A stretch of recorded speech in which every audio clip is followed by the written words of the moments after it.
پاپا اپنی عزت بچانے کے لیے اپنے ہاتھوں سے ہی مجھے رخصت کر دو۔ پاپا اپنی عزت بچا لو، اگر اپنی عزت بچانا چاہتے ہو تو اپنے ہاتھوں سے ہی مجھے رخصت کر دو۔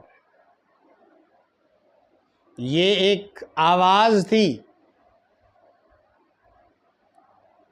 ایک لاڈلی بیٹی کی، ایک باپ، ایک ایماندار باپ کے بیٹے کی،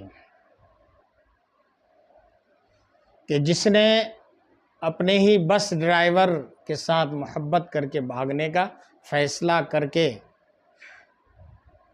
خفیہ طور پر چھپ کر اس نے بس ڈرائیور سے نکاح کر لیا تھا۔ یہ اس بد نصیب لڑکی کی کہانی ہے کہ جو اسکول اور کالج پڑھائی کے لیے جاتی تھی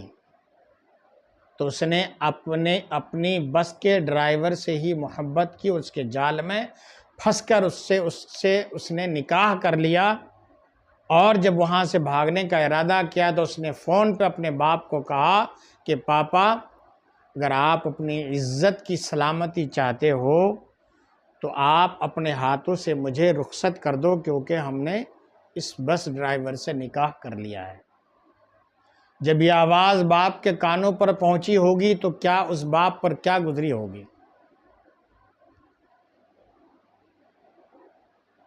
باپ نے آخر مجبور ہو کر کہا کہ بیٹی اگر تمہارا یہی فیصلہ ہے تو جاؤ اپنے ہاتھوں سے جتنے تمہارے سامان ہیں، جو چیزیں ہیں وہ لو، اور اب اس گھر میں چلے جاؤ جس شخص کے ساتھ تم نے نکاح کر لیا ہے، اور سنو کہ اب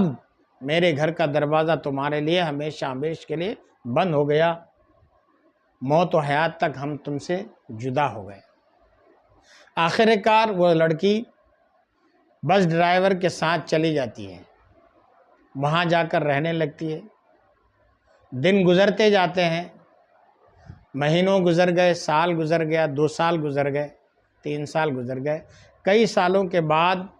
کسی بازار میں اس کا اپنا ایک رشتہ دار ملا، اس لڑکی کا رشتہ دار ملا۔ اس رشتہ دار نے کہا کہ چلو گھر میں چائے پانی کر کے آ جانا۔ جب وہ لڑکی اپنے رشتہ دار کے گھر جاتی ہے، اس سے خیریت پوچھی جاتی ہے تو وہ دھاڑیں مار مار کر رونے لگتی ہے۔ پوچھا گیا کیا بات ہے، کوئی تکلیف ہے، گھریلو حالات ناسازگار ہیں، کھانے پینے کی تنگی ہے، اوڑھنے پہننے کی تنگی ہے، کیا گھر کا مکان نہیں ہے، یا تمہارا شوہر تم پر ظلم ڈھاتا ہے، تمہیں مارتا ہے، ستاتا ہے، ایسی کیا بات ہے، بولو تو صحیح۔ اس نے کہا کہ نہیں، میرا شوہر ایک اچھا انسان ہے، گھر کا مکان بھی اچھا سب کچھ ہے، میرا شوہر اچھا کماتا ہے، کھانے پینے میں اوڑھنے پہننے میں کسی طرح کی کوئی تنگی نہیں ہے، اللہ کا شکر ہے، سب کچھ ٹھیک ہے۔ کہا کیا ماں باپ سے ملنے کو دل کرتا ہے؟ کیا ماں باپ کی جدائیگی تمہیں ستاتی ہے؟ اس لڑکی نے کہا کہ یقیناً ماں باپ کی جدائیگی بھی ستاتی ہے، ماں باپ کی یاد بھی آتی ہے، ماں باپ کے گھر بھی یاد آتے ہیں، لیکن اس سے زیادہ میں جس تکلیف میں مبتلا ہوں میں بیان نہیں کر سکتی۔ وہ لڑکی پھر دھاڑے مار مار کر زار و قطار رونے لگی۔ رشتہ دار نے پوچھا، گھر کے لوگوں نے پوچھا، وہاں رشتہ داروں کے جو گھر کے لوگ تھے، جو دوسرے رشتہ دار، انہوں نے پوچھا آخر وجہ کیا ہے؟ کھانے پینے میں کوئی کمی نہیں، اوڑھنے پہننے میں تمہاری کوئی کمی نہیں، تمہارا شوہر اچھا انسان ہے، گھر بار ہے، سب کچھ ہے، کسی چیز کی کوئی پریشانی نہیں ہے، آخر وہ کون سی ایسی بات ہے کہ جس کی وجہ سے تم اس طرح سے زار و قطار رو رہی ہو؟ اللہ اللہ، جو لڑکیاں میری بہنیں، جو اسلام کی ملت کی بیٹیاں، اگر میری یہ بات، میری یہ گفتگو سن رہی ہو تو اپنے دل میں یہ بات بٹھانا اور اس لڑکے کی داستان کو یاد رکھنا۔ اس نے جو بات بتائی اس کو سننا، غور سے اس پر دھیان دینا۔ اس نے کیا کہا کس بات پر اس کو افسوس آیا، اپنی جوانی میں اس نے جو غلط قدم اٹھائے تھے، بعد میں اس کے اوپر کتنا اس کو افسوس ہوا۔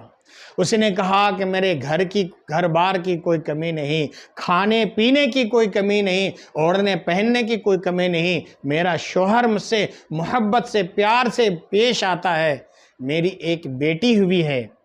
اللہ نے ایک اولاد سے بھی نوازا ہے، لیکن میں نے ایک بار نہیں کئی بار دیکھا، بار بار دیکھتی ہوں کہ میرا شوہر تنہائی میں دعا کرتا ہے تو اس دعا میں کہتا ہے کہ مولا اے میرے پروردگار، میری بیٹی کو اس کی ماں کی طرح مت بنانا۔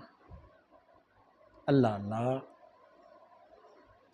شوہر دعا کرتا ہے تنہائی میں کہ مولا میری بیٹی کو اس کی ماں کی طرح مت بنانا، مولا میری بیٹی کو اس کی ماں کی طرح مت بنانا، کہ وہ اپنے والدین کے ساتھ، اپنے ماں باپ کے ساتھ اور اپنے گھر والوں کے ساتھ بے وفائی سے پیش آئے، مولا میری بیٹی کو اس طرح مت بنا دینا۔ بس میرے شوہر کی یہی دعا میرے سینے کو گھائل کر دیتی ہے کہ میں نے کیوں وہ قدم اٹھایا تھا کہ آج میرا شوہر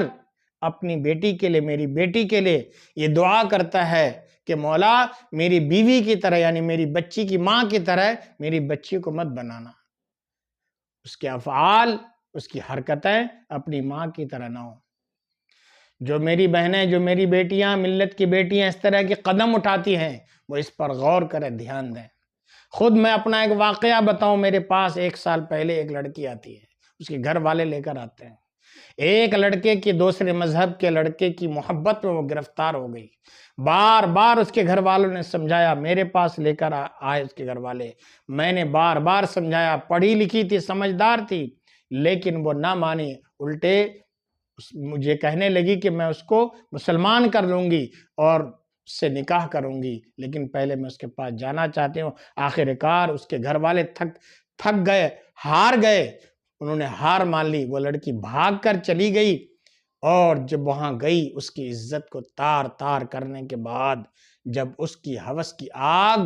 بجھ گئی اس لڑکے کی، تو اس نے اس سے مال دولت کا مطالبہ کیا، اور جب یہ کچھ نہ دے سکی تو اس کو مارا پیٹا، بری حرکتیں اس سے کی، اور آخر کار پھر اس کو اپنی ماں کے پاس آنا پڑا۔ آج وہ اپنی غریب ماں کے پاس آ کر سسک سسک کر زندگی گزار رہی ہے، عزت بھی لٹ گئی، مرتد بھی ہو گئی، اسلام سے پھر بھی گئی، وہ ہمیشہ ہمیش کے لیے ایک طرح سے جہنمی بن گئی، اس لیے کہ اس نے جا کر پھیرے لیے تھے اور اپنے مذہب کو اس نے ترک کر دیا تھا، چھوڑ دیا تھا۔ تو میری ملت کی بیٹیوں، بہنوں، یہ واقعہ، اس طرح کے اور بھی بہت سارے واقعات ہیں۔ آج جوانی کی دیوانی میں آنے کے بعد اپنے ماں باپ کی محبت کو فراموش مت کیا کرو۔ کتنے لاڈ سے ماں باپ پالتے ہیں، کتنے لاڈ سے پڑھاتے لکھاتے ہیں،